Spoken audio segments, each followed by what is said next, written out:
Hey guys, welcome back to Five and Drive. We have our next guest. Dave LeCue from Ohio.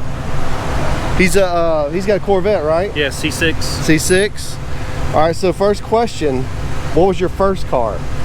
My first car was a 1979 Ford Fairmont that my dad and I completely rebuilt. Nice. Didn't even run when I bought it. Awesome. So that's a Fox body. It was. Nice. Where did your car problem come from? My dad. That's him right over there. Mick. He's standing here with him. Absolutely. Yep, family.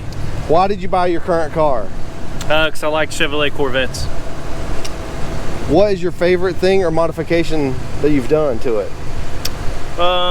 So far, probably the exhaust system that I put on it. What kind? New Corvettes are pretty quiet, so I put a Corsa Extreme exhaust system on it. Oh man, I bet it sounds good. Yeah, it sounds great.